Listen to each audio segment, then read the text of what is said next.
Have you had the same credit card for years? A new report finds your loyalty could be costing you. Joining us to talk about it is Simply Money's Amy Wagner. Okay, I have a million questions for you because I just showed you my credit card.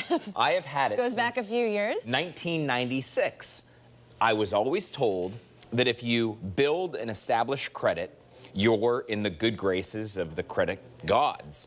Not the case? Well, that is the case, but let's talk about the numbers because you're one of 25 million people, according to the study just released, that has had the same credit card for more than a decade.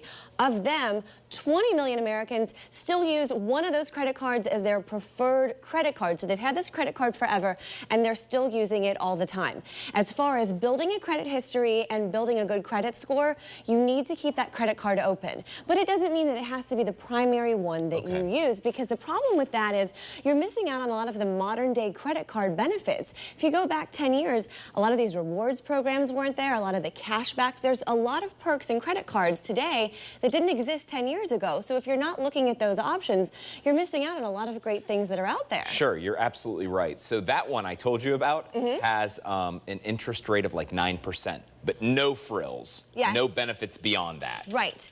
And think about in 1996 when you opened that credit card, how your life is different from that today.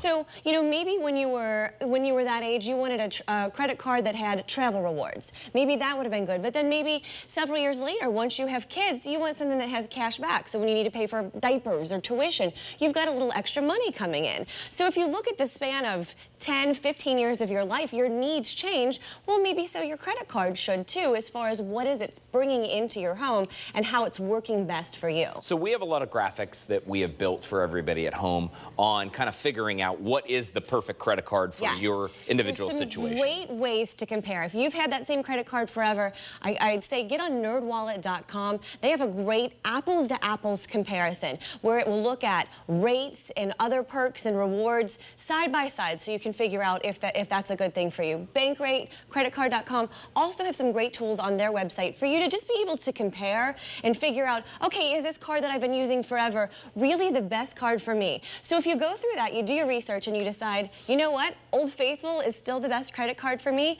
I would say do a little research and make sure that that credit card is really working best for you. If you've been a good customer all these years, maybe there's 1 month where you need to carry a balance, call in and see if maybe they can lower that rate for you. 78% of the time, if you call, they will lower that rate, but only 20% of these credit card company clients ever do that. Maybe if you're going to be late 1 month, you ask if they can, you know, waive that late fee, they'll do that. Or if you're working on building that credit score, making it better, call in and see if they'll raise the amount of credit, the line of credit that you can get.